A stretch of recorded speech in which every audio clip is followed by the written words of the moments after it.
अस्सलाम वालेकुम। दुरूद शरीफ पढ़ें।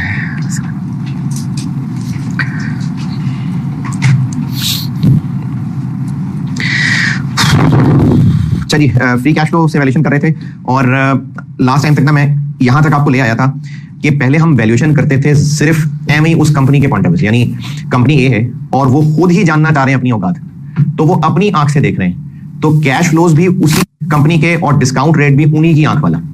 लेकिन अगर कंपनी ए को कंपनी बी ने खरीदना है और कंपनी बी ये सोच रही है कि कितने का खरीदे, तो अब कंपनी ए की वैल्यू किसकी आंख से देखनी है? Company B.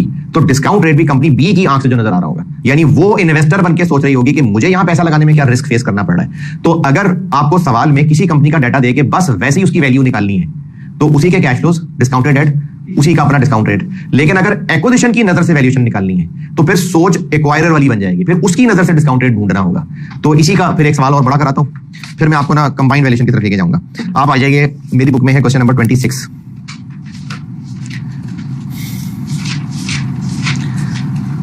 Question 26, super sky international airlines. ये जून 21 अटेम्प्ट का सवाल बनता है, पढ़ ले, मैं करता हूं।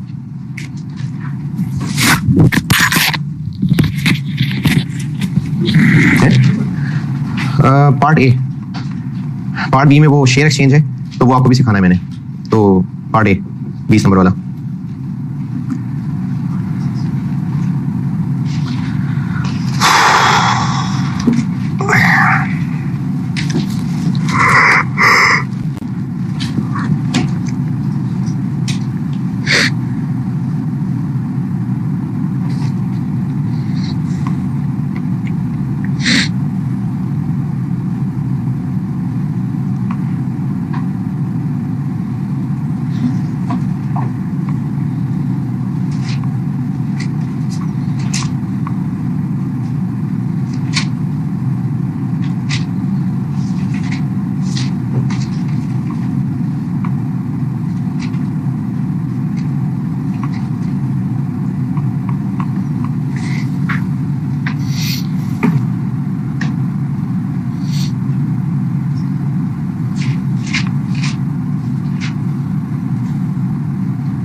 वालेकुम अस्सलाम।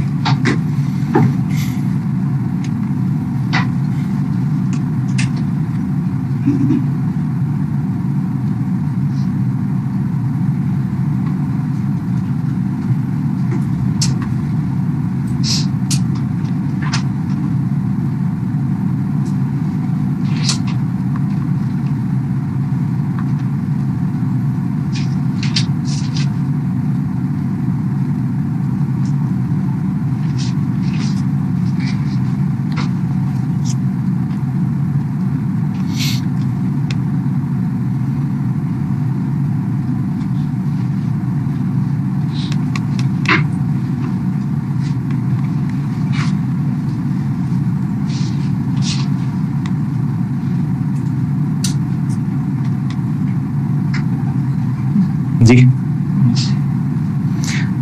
ये जो रिक्वायरमेंट ए से ऊपर शेयर ऑफर वाला पैराग्राफ है ना, ये असल में रिक्वायरमेंट बी के लिए। तो इस शेयर ऑफर और रिक्वायरमेंट बी, ये मैंने चूंकि भी सिखाई नहीं, तो मैं बस पार्ट ए कर रहा हूं। SIL ने WL को खरीदना है, यानी WL की वैल्यू निकालनी है। रिक्वायरमेंट ए में पूछा हुआ है कि WL के शेयर्स की वैल्यू निकालें, तो क्लियरली पता चल रहा है कि शेयर्स की वैल्यू निकालनी है। और वैल्यूएशन का मेथड कैसे पता? Free cash flow. एक तो कैश फ्लोज जैसा डाटा है, कहीं पी रेशियो तो है नहीं। दूसरा रिक्वायरमेंट में वो खुद कह रहा है कि weighted average cost of capital use करना है। अब यहां पर एक साइंस ये लगानी है कि निकालनी है value of equity, data cash flows का है, तो हम ये भी तो कर सकते थे कि free cash flow to equity K E पे डिस्काउंट, लेकिन वो कह रहा है वैक यूज करना है।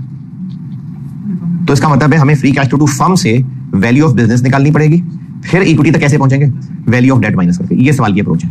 और अब निकालनी बेशक WL की वैल्यू है, लेकिन किसी आंख से SL। तो चूंकि SL की आंख से देखनी है, तो SL की नजरों से सोचते हुए SL का गेयरिंग बीटा WL जिस नस्ल की कंपनी है उसका बीटा, जैसे प्रोजेक्ट स्पेसिफिक डिस्काउंट रेट होता था। तो सवाल अगर सादा वैल्यूएशन का है तो जिसकी वैल्यूएशन करनी है बस उसी का डिस्काउंट रेट है, लेकिन अगर एक्विजिशन है तो वैल्यूएशन देखने वाले की आंख बदल जाएगी और हमने एक्वायरर की नजर से सोचते हुए सवाल सॉल्व करना होगा। तो कर लेते हैं।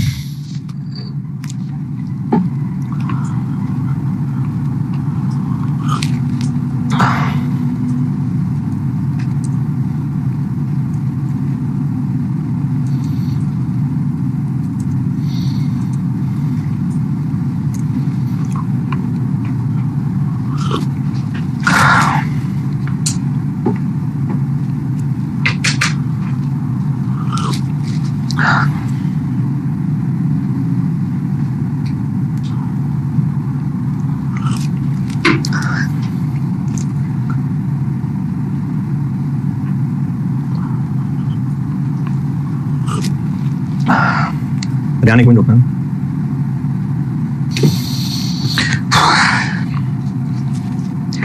सवाल पढ़ लिया? कितने कॉलम बनाऊं? अच्छा चले, 2021, 22, 23, 24, 25 भी या बस 24?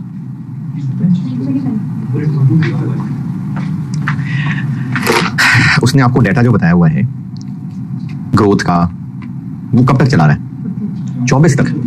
25 एंड ऑनवर्ड्स कोई ग्रोथ नहीं है, मतलब 25 में भी कोई ग्रोथ नहीं है। तो 25 को हम परपेचुटी से कवर कर लेंगे, टर्मिनल वैल्यू, और कॉलम हम 21, 22, 23, 24 बना लेते हैं। तो 4 कॉलम बनाने हैं, वो टर्मिनल वैल्यू में करेंगे कवर। देखें वर्किंग कैपिटल के अलावा अगर आप देखें, अच्छा चलो वर्किंग कैपिटल में क्या कह रहे हो?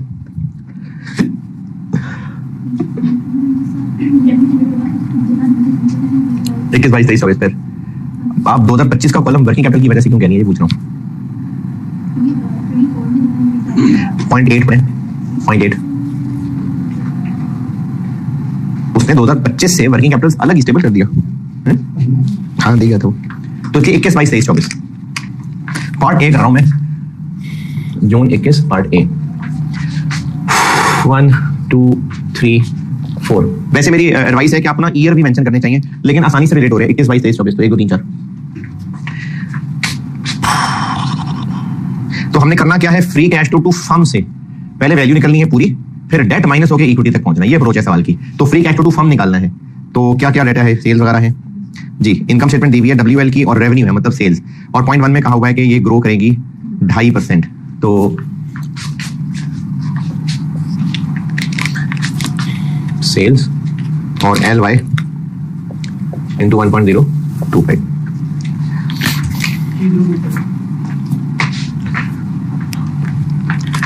जी, 3045 3121 3199 3279।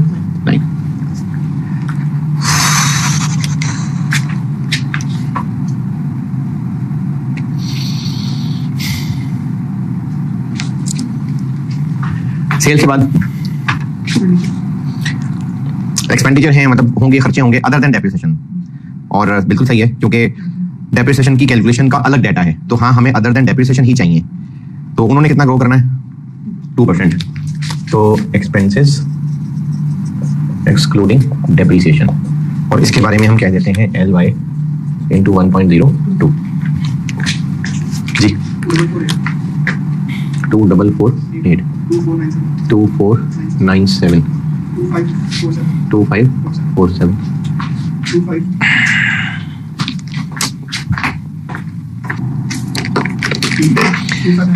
2598।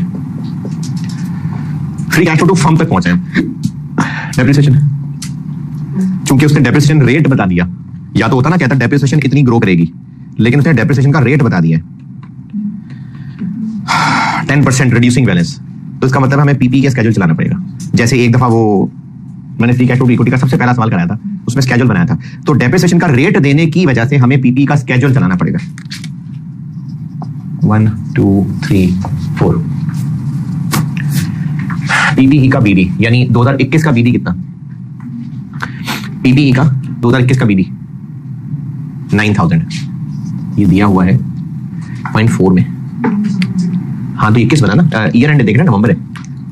जो इनकम स्टेटमेंट दी हुई है उसके ऊपर लाइन लिखी हुई है 30 नवंबर, तो ईयर एंड है नवंबर, यानी 1 दिसंबर से 30 नवंबर। तो हमें 30 नवंबर 2020 की इनकम स्टेटमेंट दी है। किस साल की? 1 दिसंबर 20। देखें आपको अभी इस वक्त 30 नवंबर 20 की इनकम स्टेटमेंट दी है, यानी हम अगर खड़े हैं अभी तो 1 दिसंबर 20 पे खड़े हैं। पहला ईयर 30 नवंबर 21 पे जाके खत्म होगा, तो ये वही है, तो ये उस 21 का बीडी है। 2021 का बीडी है ये, 2021 में एडिशन होगी। ये कहां है? ये इन्होंने कैपेक्स दिया हुआ है पॉइंट नंबर 3 में, annual capital expenditure on aircraft, तो ये कैपेक्स आ गया, तो एडिशन हो गई 500। डेप्रिसिएशन कितनी है? 10%, 8550 ना ईयर 2 का कैपेक्स 400, 8950 895 8055 300। अच्छा ये भी आपको नजर आ जाएगा फालतू में हो रही है मेहनत, अभी आपको नजर आ जाएगा बिल्कुल फालतू में मेहनत हो रही है जी। 8355, पता नहीं सवाल मांगने से इसमें कोई गलती हुई थी, वो बाद में कुछ चीजें भी ठीक करवाई थी, तो उससे मुझे अंदाजा यह है कि चूंकि उससे गलती हुई थी, तो अभी आपको कुछ देर में पता चल जाएगा हम बेकार टाइम जाया कर रहे हैं। 836 7519 7519 400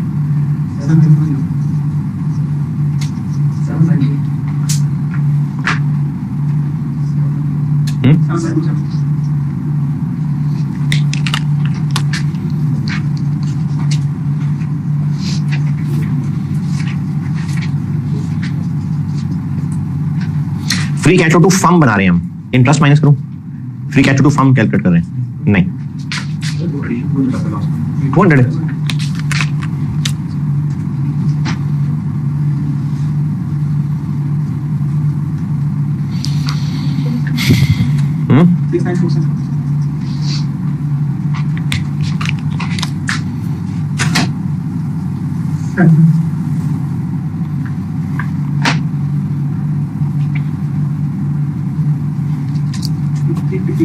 3 negative 27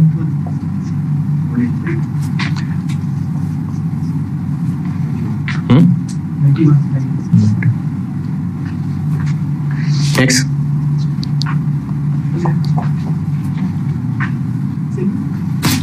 प्रोजेक्ट हो, ये पूरा बिजनेस है, पूरा बिजनेस है ही लॉस में, तो सेविंग किस बात? वो तो कोई एक प्रोजेक्ट हो तो हम उस पर सेविंग इसलिए लेते हैं कि ये ओवरऑल बिजनेस को टैक्स बचा के देगा। ये तो पूरी कंपनी के कैश फ्लोज हैं।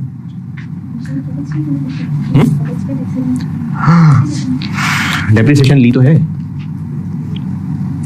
डेप्शन ले तो लिए, टैक्स तो पड़ा नहीं, डेप्शन कर देते हैं एडवैक।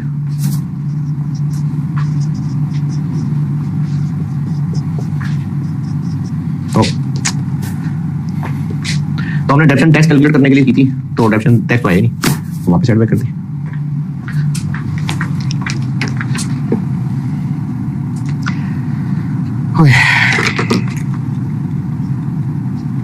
इसमें एग्जामिनर से गलती हुई थी टैक्स कैलकुलेशन में, तो वो वापस ठीक भी करवाई थी मैंने, तो उसमें फिर इसका इस्तेमाल हो रहा था डेप्शन का, तो अभी तो लॉस है, टैक्स कोई नहीं बना। Free cash flow to firm तक पहुंचना है, और क्या करूं आगे?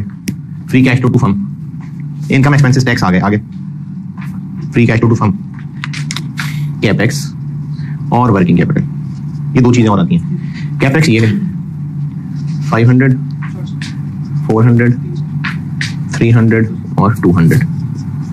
वर्किंग कैपिटल में उसने कहा है कि जो रेवेन्यू में चेंज है उस चेंज का 10%। और पहले हम लोग क्या करते थे, वर्किंग कैपिटल का बैलेंस निकालते थे और उसमें चेंज को कैश फ्लो लेते थे।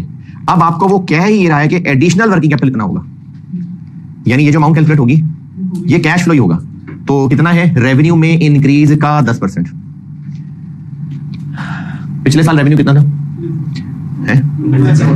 इसमें से वो माइनस करें, उसका 10% ले लें।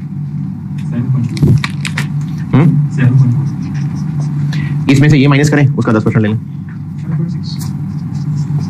इसमें से ये माइनस करें, 10% ले लें। और इसमें से ये माइनस करें, 10% ले लें। ये वर्किंग कैपिटल वाले पॉइंट की अंग्रेजी मैंने सॉल्व की है। मैं इस वक्त पॉइंट 1, 2, 3, 4 और 7 कर चुका हूं। ये तसल्ली से अंग्रेजी दोबारा चेक कर लें। और ये मैंने सारे कैश फ्लोज इन पॉइंट्स का जिनका जिक्र किया वो बना दिए।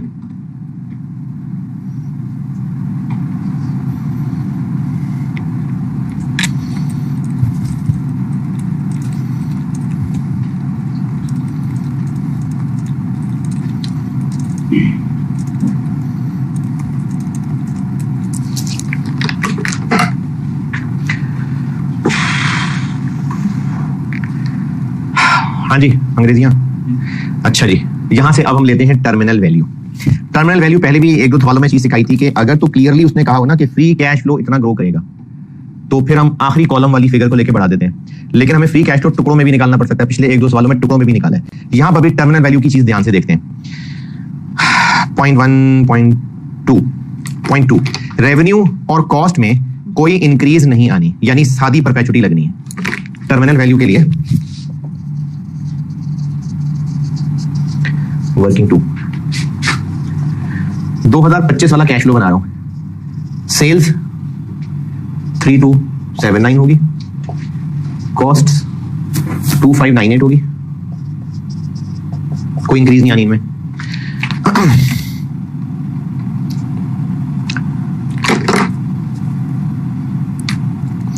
Point number 3, point number 4, point number 5 2025 और उसके बाद कैपेक्स। अच्छा देखें यहां और मेरी बात सुनिएगा। अगर मैं इनके नेट करके उस पर टैक्स लगा दूं, ये मैंने आपको लॉन्ग टर्म डिसीजन मेकिंग में ये भी एक तरीका सिखाया हुआ है। अभी तो मैंने क्या किया, इसमें से ये और ये भी माइनस किया और जो आंसर आया उस पर टैक्स लगाया ना। हम ऐसा कर सकते हैं, और असल में सवाल वाले ने प्लान यही किया हुआ था, वो तो बाद में गलती पकड़ी, मैंने तो उनसे सोल्यूशन चेंज कराया, वरना उन्होंने किया यही हुआ था। इनको नेट करके टैक्स अलग लगाया हुआ था और डेप्रिसिएशन पे टैक्स सेविंग दी हुई थी। नहीं समझी बात, हम डेप्रिसिएशन माइनस करके उस पे देख रहे हैं ना। तो उसने क्या किया हुआ था, इनमें से ये माइनस किया था, क्या बना, टैक्स 680 पॉजिटिव ना।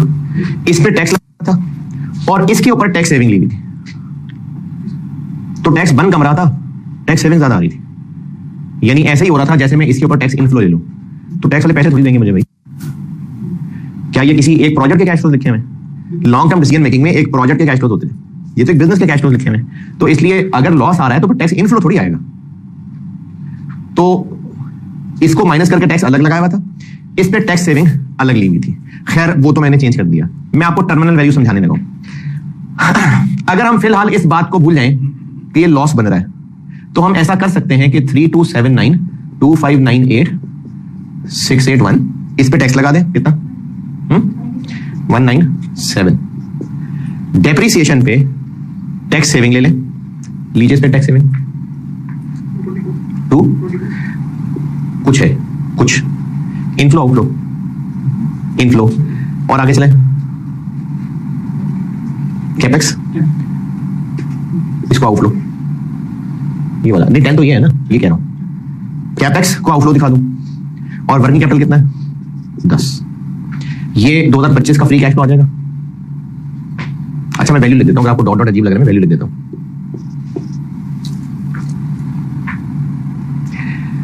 सेल्स माइनस कॉस्ट, इस पे टैक्स लगाया और डेप्रिसिएशन पे टैक्स सेविंग इनफ्लो ले ली, कैपेक्स लेस किया, वर्किंग कैपिटल लेस किया, 25 का फ्री कैश फ्लो आ जाएगा।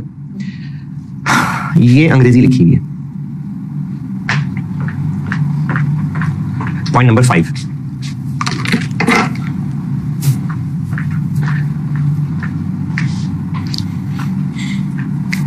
क्या कहना चाह रहे 0.5 में? वो कह रहा है जितना आपने इनफ्लो दिखाना है और जितना कैपेक्स आउटफ्लो दिखाना है ये दोनों सेम है, तो आप ये दोनों ही बातें रहने दें। ये 0.5 का मतलब है। हाँ जी, तो वर्किंग कैपिटल 10 और टैक्स क्या बनाया था 197, तो 2025 का फ्री कैश फ्लो आ गया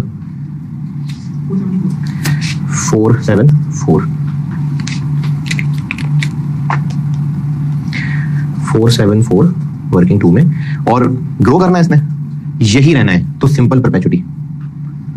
और किस रेट पे? रिस्क एडजस्टेड बैक जो हमने अभी निकालना है।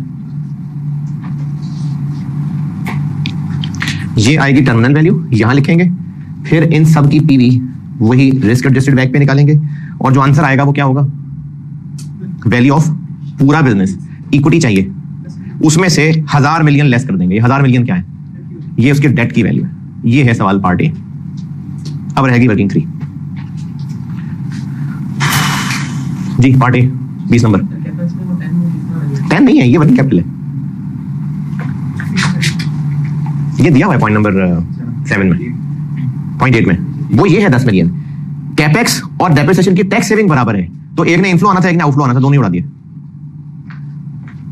वैक निकालता हूं, उसके अलावा आप देख लें इन कैश फ्लोज में 0.1 से लेके 0.9 तक सारा बता दिया। अंग्रेजी पढ़ के देख लें, किसी फिगर पे कोई एतराज है तो बताएं।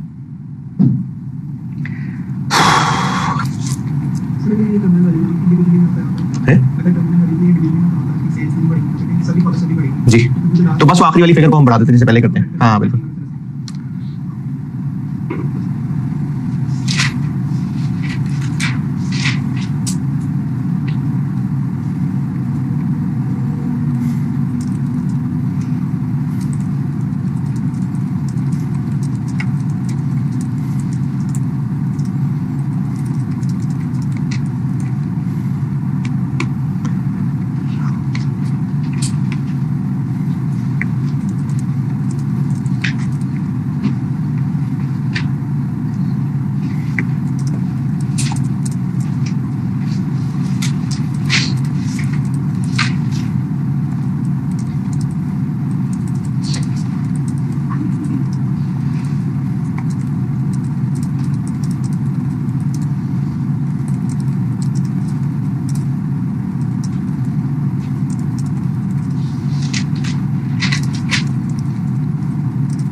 जी वर्किंग 3 के अलावा चले, वर्किंग 3 भी अच्छी मजे की है।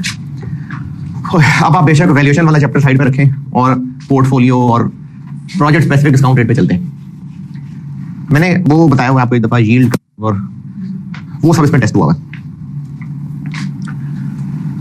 अच्छा, अब हम कर WL को वैल्यू रहे हैं, लेकिन इसमें और सादे वैल्यूएशन के सवाल में फर्क ये है कि यहां पर हमने सारा सवाल सॉल्व करना है SL की आंख से, और सवाल वाला क्लियरली कह रहा है कि SL बन के सोचें और रिस्क एडजस्टेड बैक यूज करें। तो अब आप बेशक वैल्यूएशन को इग्नोर करके समझें, SL है, उसने कोई प्रोजेक्ट करना है और प्रोजेक्ट स्पेसिफिक डिस्काउंट रेट निकालना है। तो KE, KD और फिर उनकी गियरिंग।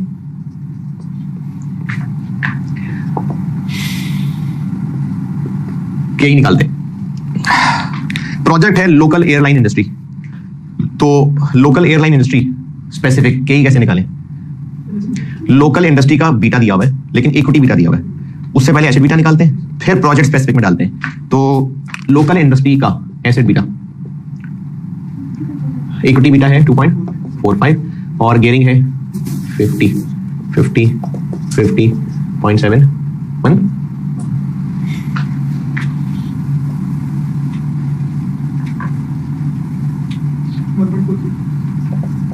और इससे अब हम project specific equity, project specific नहीं, रिस्क एडजस्टेड इक्विटी बीटा निकालते हैं 1.43 और गियरिंग किसकी डालें? SL की। तो SL की गियरिंग ये है कि 2 मिलियन शेयर्स हैं, 4300 का एक है, 8600 हो गया। SL के 2 मिलियन शेयर्स हैं, 4300 रुपए का एक है, तो 8600 मिलियन हो गई इक्विटी। डेट कितना है उसका? नहीं, 1000 तो WL का है।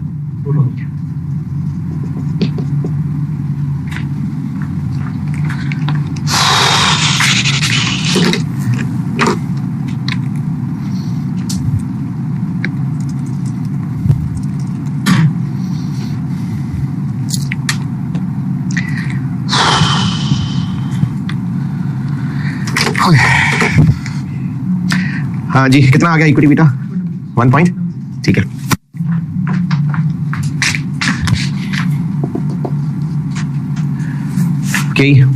RF 3 point plus 1.66 into RM 6 point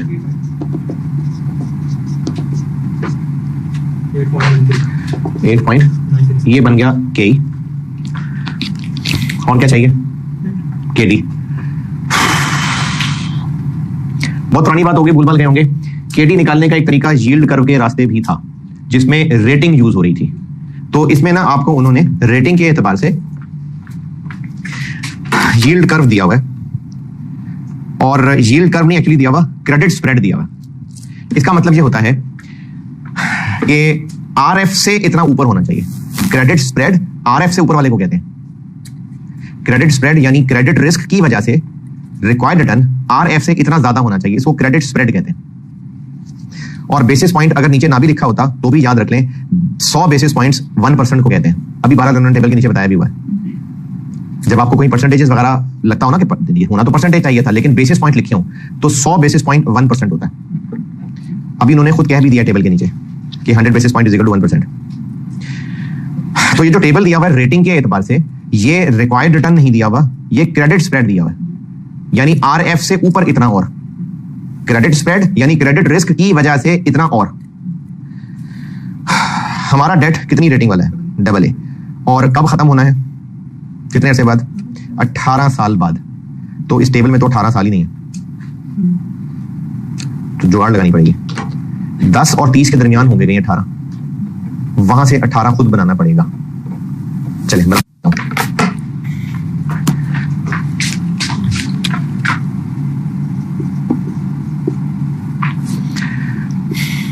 RF कितना? 3 पॉइंट। हम चूंकि AA रेटेड हैं, तो हमारे इन्वेस्टर हमारे डिवेंचर से कितना रिटर्न रिक्वायर करेंगे? इससे ज्यादा। कितना ज्यादा? वो क्रेडिट स्प्रेड है। रेटिंग रो है और कॉलम है कि कितने अरसे बाद पैसा वापस मिलना है। तो पैसा कितने अरसे बाद वापस देना है हमने लोगों को? 18 साल बाद। तो 18 साल वाला तो कॉलम ही नहीं है। तो हम एक जुगाड़ ये लगाते हैं कि 10 साल वाले का कितना है? AA के सामने 0.75। अभी जरा तरीका देखिएगा जुगाड़। 0.75, 10 से तो 18 ज्यादा है ना, तो 0.75 प्लस 30 साल वाला कितना है? 1 पॉइंट। ये क्या चीज होगी? दरमियान वाले 20 साल। देखें, ये 10 साल वाला, ये 30 साल वाला।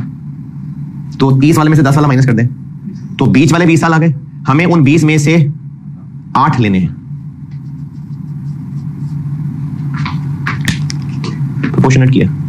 देखें, 10 और 30 पता है, 18 चाहिए बीच में से।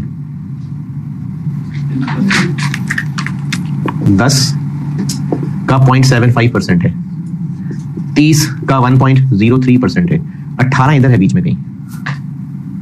तो 0.75 में इतना ऐड कर ले। अच्छा, इतना कैसे निकालें? ये दरमियान वाले 20 साल हैं। इन 20 सालों की वजह से कितना फर्क पड़ रहा है? ये 1 साल की वजह से कितना फर्क पड़ेगा? ये 8 साल की वजह से कितना पड़ेगा? मल्टीप्लाई में 8। ये किसी किताब में नहीं मिलेगा ऐसे। ये पेपर में बैठ के सोच लीजिए, ये क्या है? ये कौन सा फार्मूला लगाया है? बस पेपर में जो डेटा है उससे जुगाड़ निकाला है। ये कोई थ्योरी नहीं लगाई है। 75 बेसिस पॉइंट्स का मतलब है 0.75%। 100 बेसिस पॉइंट्स का मतलब है 1%। 75 बेसिस पॉइंट्स है ना? क्या बन गया ये?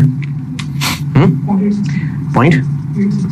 तो required rate of return debenture holders का बन गया 4.61। बस, और हम तो KD चाहते हैं।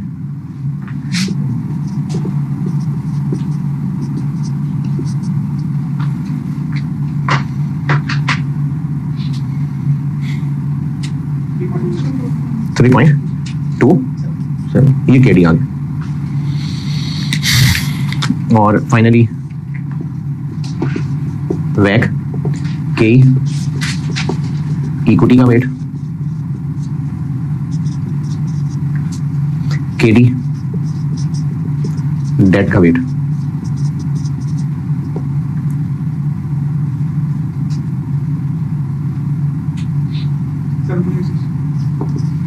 ये आ गया प्रोजेक्ट स्पेसिफिक वैक। इससे ये टर्मिनल वैल्यू निकलेगी और इसी से फाइनली इन कैश फ्लोज की पीवी निकलेगी और जो आंसर आएगा वो वैल्यू ऑफ पूरा बिजनेस होगा। इक्विटी कैसे निकालेंगे? अच्छा, वैल्यू ऑफ किसका होगा? WL का, और उससे WL का डेट माइनस करेंगे तो WL की इक्विटी की वैल्यू आ जाएगी। ये है 20 नंबर का पार्ट ए।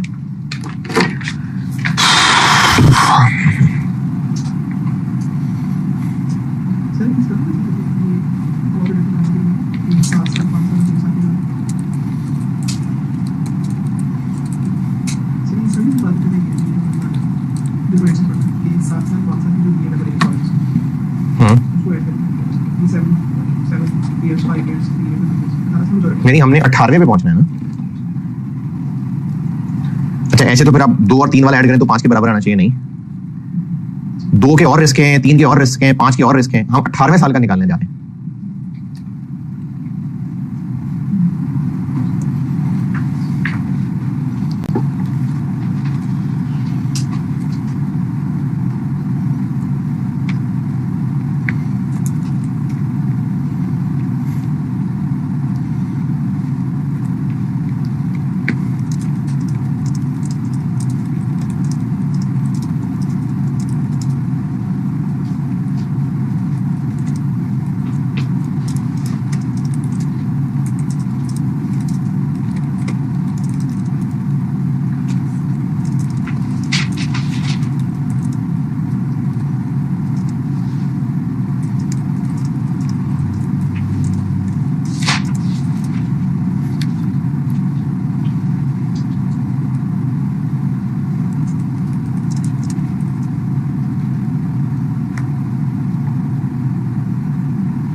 अरे सॉल्व करके वैल्यू तो निकाल लेते हैं।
जी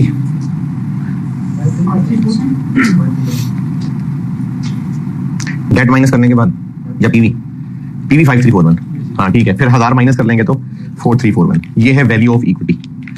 पार्ट बी अभी नहीं करा आपको, वो मैं आपको भी ये कराता हूँ अगली क्लास में। नहीं, हम फ्री कैश टू फर्म निकाल रहे हैं ना। फ्री कैश टू फर्म निकालते हुए इंटरेस्ट नहीं माइनस करते, तो डेट माइनस कर तो दिया।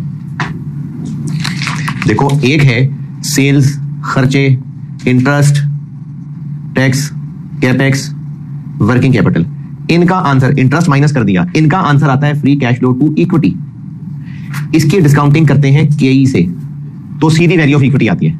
लेकिन अगर हम इंटरेस्ट ना लें, सेल्स कॉस्ट, इंटरेस्ट नहीं, टैक्स, कैपेक्स, वर्किंग कैपिटल, तो ये आता है free cash flow to firm. इसको डिस्काउंट करते हैं वैक से, तो वैल्यू ऑफ पूरा बिजनेस आता है।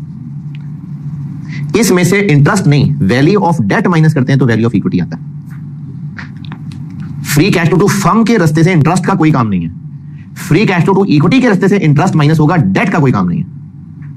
देखें, यहां इंटरेस्ट माइनस कर लें, बाद में डेट का कुछ नहीं करना पड़ेगा। यहां इंटरेस्ट माइनस ना करें, बाद में डेट माइनस करना पड़ेगा।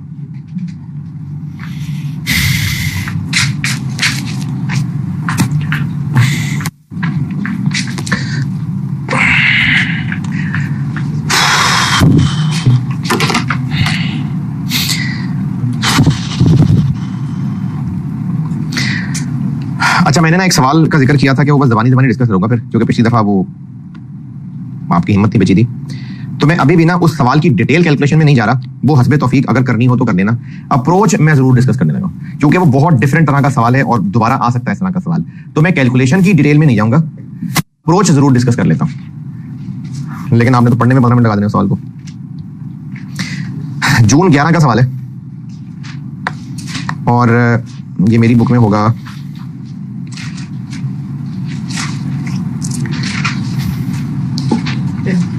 ARA के नाम से होगा। Question number 10, ARA venture capital. इस सवाल की अप्रोच मजे की है जो डिस्कस करना चाहता हूं। बाकी वो बिजली के यूनिट्स और मेगावाट और किलोवाट और फिर कॉस्ट और उनके ऊपर रेवेन्यू, वो कॉम्प्लिकेटेड कैलकुलेशंस मैं आपके हस्बे तौफीक छोड़ता हूं, अप्रोच कर रहा हूं डिस्कस। लेकिन अप्रोच भी तभी समझ आएगी जब सवाल पूरा पढ़ेंगे। तो अगर हिम्मत करते हैं पढ़ने की तो पढ़ लें, 25 नंबर का सवाल है, मैं इसकी अप्रोच डिस्कस कर सकूं, ताकि हिम्मत करके देखें, पढ़ लें सवाल।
गैर अखलाकी हरकत है, इंडस्ट्रियल स्पेसिफिक चीजें पूछना गैर अखलाकी हरकत है। मैंने वो एक डिस्कशन हो रही थी, किसी में था डिस्कशन में, तो ऐसी इन्फॉर्मल डिस्कशन हो रही थी। लास्ट टाइम जो सवाल आया था ना, उसमें वो ऑयल फील्ड के ऊपर, मेरा ख्याल मैंने क्लास में किया भी हुआ है, ग्रीन फील्ड और इस तरह की।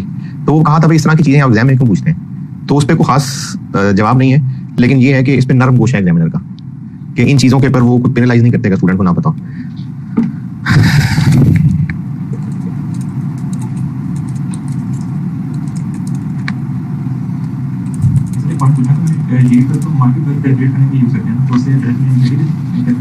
देखें,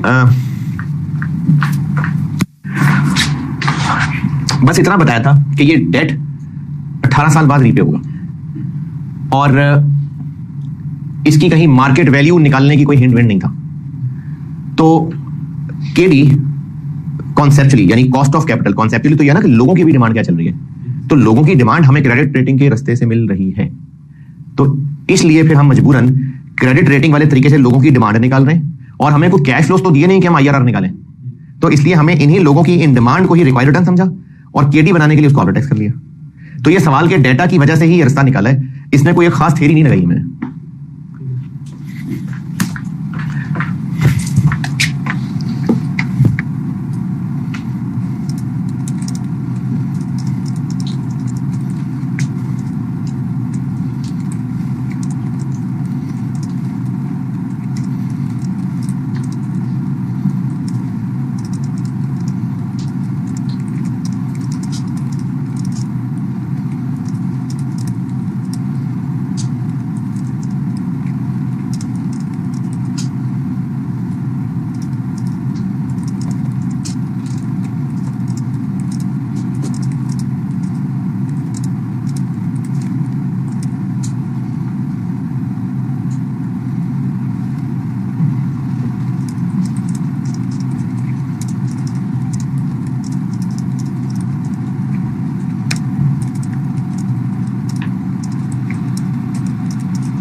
जी अच्छा, आपको ना अंग्रेजी से रिलेट करके बताता हूं बाद में। पहले मैं आपको एक चीज बता रहा हूं, बाद में सवाल से रिलेट करेंगे।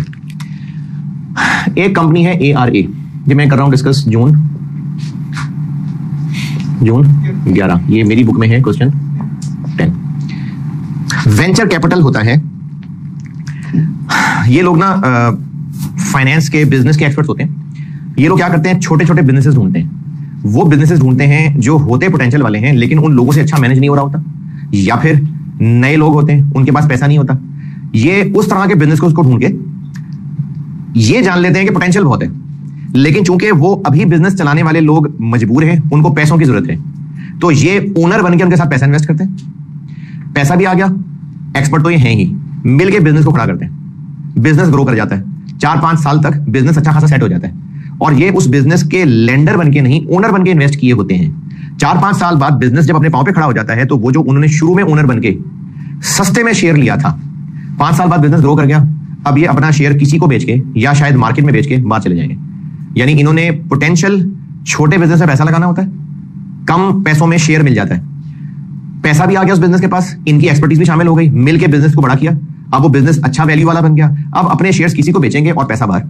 तो इसमें इनका रिटर्न क्या हुआ, कैपिटल गेन। शुरू में सस्ते में शेयर खरीदा था, बाद में महंगा बेच दिया। ये होते हैं वेंचर कैपिटलिस्ट, एडवेंचर करते होते हैं जिंदगी में। तो ARA एक वेंचर कैपिटलिस्ट है, इसने एक कंपनी ढूंढी है PUN नामी, वो बनाती है बिजली। अब ये करेगा ये कि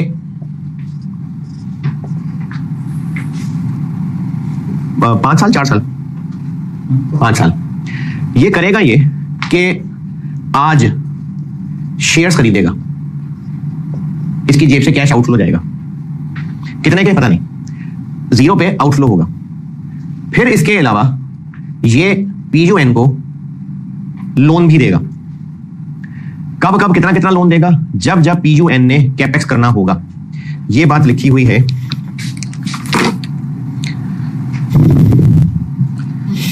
point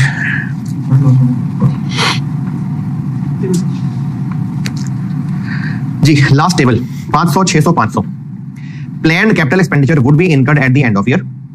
ARA would provide a loan to PGN for this expenditure, और वो लोन 5 साल बाद पूरा का पूरा वापस ले लेगा, और उस दौरान पर ईयर 10% इंटरेस्ट भी मिला करेगा।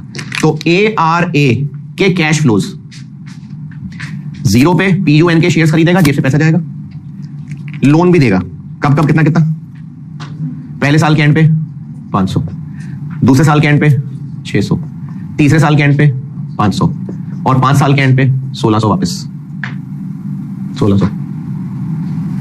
हर साल 10% इंटरेस्ट लेगा, 50, 110, 160, 160। ये लास्ट टेबल के नीचे वाला पैराग्राफ मैंने लिखा है। और 5 साल बाद क्या करेगा, शेयर्स बेच देगा। वेंचर कैपिटलिस्ट है, 5 साल बाद शेयर्स बेच के निकल जाएगा। शेयर्स बेचेगा तो ये उसको इनफ्लो मिलेगा, आज उसकी जेब से आउटफ्लो होगा, कल शेयर्स बेच के इनफ्लो होगा। आज शेयर्स खरीदने पे आउटफ्लो, कल को शेयर्स बेच के इनफ्लो, लोन आउटफ्लो, इनफ्लो, और ये इंटरेस्ट का इनफ्लो। ARA के ये कैश फ्लोज हैं। अगर ARA अपनी इस इन्वेस्टमेंट पे, क्या इन्वेस्टमेंट, इतने पैसे लगा रहा है शेयर्स में, इतने पैसे लगा रहा है लोन में, और कल को इतनी रिकवरी कर रहा है, तो इसकी ये इन्वेस्टमेंट ही हुई ना। आज पैसा लगाएगा, कल को पैसा वापस आ जाएगा, तो ये इसकी इन्वेस्टमेंट है ना। अगर ये अपनी इस इन्वेस्टमेंट का IRR निकाले और वो 20% निकले, सवाल में 20%, तो 20% IRR का ये मतलब हुआ ना कि इन सब की पीवी इसके बराबर है। यही आईआरआर का मतलब होता है ना। आईआरआर पे एनपीवी कितनी आती है? 0 ना। तो वो तभी आएगी ना जब इन सब की पीवी इसके बराबर होगी। यानी अगर ये 2000 है तो इन सब की पीवी 2000 होगी तो ही एनपीवी 0 आएगी। अब आपसे ना सवाल में पूछा क्या है? पूछा ये है कि एआरए आज ये शेयर्स कितने के खरीदे कि उसको अपनी इस इन्वेस्टमेंट पे 20% रिटर्न मिल जाए। तो हम ये फिगर निकालना चाह रहे हैं जो कि इन सब की पीवी होगी किस रेट पे? 20% पे। तो क्या चीज रोक रही है हमें इस फिगर को निकालने में? ये नहीं पता कितना है। ये क्या होगा? 5 साल बाद जब वो शेयर्स बेचेगा इतने के बेचेगा। तो ये सवाल टेक्निकली इन्वेस्टमेंट अप्रेजल का है। कैसे? आज वो प्रोजेक्ट में कितनी इन्वेस्टमेंट करे कि 20% आईआरआर कमाए, लेकिन होगा ये बिजनेस वैल्यूएशन की हेल्प से। कैसे? 5 साल बाद शेयर्स कितने के बेचेगा? जितनी तब उनकी वर्थ होगी, और तब उनकी वर्थ होगी मतलब कोई ना कोई वैल्यूएशन मेथड लगाना पड़ेगा। तो सवाल में क्या हिंट है, क्या वैल्यूएशन मेथड लगाना है? PE ratio. यानी अगर हमें पीयूएन का ईयर 5 का पैट पता हो और हम उसको मल्टीप्लाई कर दें, पी रेशो मेथड से वैल्यू कैसे निकलती है? पैट माइनस सूटेबल पी ना, वो कितनी है? 16। तो इसका आंसर क्या चीज होगी? पीयूएन की इक्विटी की वैल्यू 5 साल बाद की। क्या हमने सारे शेयर्स खरीदे हुए इसके? अगर हम पीयूएन का ईयर 5 का पैट निकाल लें और उसको 16 से मल्टीप्लाई कर लें तो आंसर क्या होगा? पीयूएन की इक्विटी की वैल्यू 5वें साल की 60% ले लें तो जो हमारे पास इन्वेस्टमेंट है उनकी वैल्यू, और हम इतने के बेच के यहां कैश इनफ्लो लेंगे, इन सब की 20% पे एनपीवी निकालेंगे। जो आंसर आएगा आज हम उतने के शेयर्स खरीदने को तैयार हो जाएंगे। ये है सवाल की अप्रोच। और ये जो इतने सारे पॉइंट्स दिए हुए ये किस लिए दिए हुए? पीयूएन की इनकम स्टेटमेंट बनाने के लिए। तो वो तो सिर्फ 5वें साल की चाहिए, लेकिन एक तो ग्रोथ आनी है, दूसरा रनिंग फाइनेंस पे इंटरेस्ट निकालना है। तो वो 5 साल का बैंक अकाउंट बनाएंगे तो 5वें साल का इंटरेस्ट निकलेगा। तो इसलिए हमें इतने लंबे सवाल में से 5 साल की इनकम स्टेटमेंट बनानी थी। 5वें साल की इनकम स्टेटमेंट से पैट निकलेगा, उसको 16 से मल्टीप्लाई करेंगे तो पीयूएन की वैल्यू निकलेगी, उसका 60% लेंगे तो इतने रुपए के हम 5 साल बाद शेयर्स बेचेंगे। अब ये इन्वेस्टमेंट अप्रेजल का सवाल है।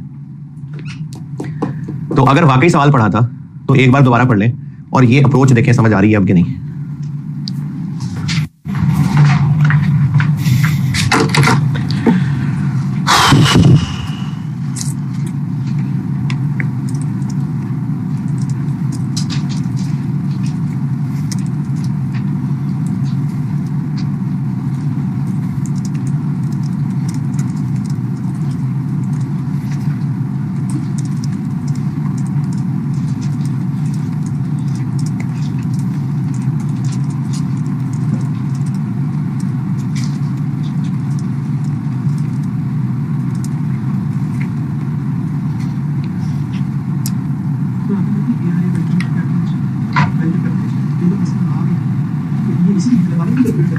ये पैसा आज लगा रहे हैं। हाँ तो यही पूछा ना कि आज कितने रुपए में शेयर्स खरीदें। आज कितने रुपए में शेयर्स खरीदें कि वो इनकी इन्वेस्टमेंट हो और वो अपने इन्वेस्टमेंट अप्रेजल पे 20% रिटर्न कमा ले। नहीं कैपिटल गेन नहीं है, 5 साल के कैश फ्लो का यही आधार है। वो ये है आज 2000 मिलियन के खरीदेगा, कल वो 3500 के बेच देगा, तो 1500 रुपए कैपिटल गेन है। 20% नहीं है वो, 20% इसके कैश फ्लोज का आधार है। इसके कैश फ्लोज में शेयर्स पे पैसा लगाना और वापस लेना भी शामिल है, और ये 1600 लगाना और वापस लेना भी शामिल है। एआरए के 2 कैश फ्लोज हो रहे हैं, शेयर्स खरीदना कल को बेचना, लोन देना कल को वापस लेना। ये इसका पूरा प्रोजेक्ट है, इसके ऊपर वो 20% आईआरआर कमाना चाह रहा है।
जी नहीं, वो PUN खुद TFC इशू करेगा। कोई बात नहीं, लोग दे ही देंगे, तभी तभी ऑफर वो इशू कर रहा होगा TFCs। Point number 9, in order to meet future requirements of electricity, PUN's management has already started to work on this। और ये वो TFC इशू करके पैसा रेज करेंगे, ये PUN का मसला है। ARA के कैश फ्लोज ये हैं। पॉइंट 1 से लेके पॉइंट 10 तक ये वो डाटा बताया हुआ है जिससे हम PUN की इनकम स्टेटमेंट बना सकें। बिजली के यूनिट्स कैलकुलेट करें, सेल कैलकुलेट करें, variable production cost, depreciation, admin expenses, tax, शुक्रिया वो कह रहे रहने दें, तो बाकी सारा रनिंग फाइनेंस पे इंटरेस्ट कॉस्ट निकालना। तो ये सारा कुछ इसलिए है ताकि हम PUN की इनकम स्टेटमेंट बना सकें। मेरा आपको मकसद मेनली इस वक्त सवाल की अप्रोच डिस्कस करना। तो अगर आपको इसकी अंग्रेजी पढ़ के सवाल की अप्रोच समझ आ रही है तो बस मेरी तरफ से हो गया ये सवाल। पॉइंट 1 का मतलब क्या है? हाँ हाँ, पहले साल में जितनी डिमांड है पूरी हो जाएगी, उसके बाद कैपेसिटी से ज्यादा डिमांड पूरी नहीं हो सकेगी, फिर कैपेसिटी बढ़ेगी जाके, फिर देखिए प्रोडक्शन होगी डिमांड और कैपेसिटी में से लोअर। हम डिमांड भी निकालेंगे, कैपेसिटी भी निकालेंगे, तो दोनों में से जो लोअर है उतनी प्रोडक्शन करेंगे ना। चलिए ठीक है, 54 बस।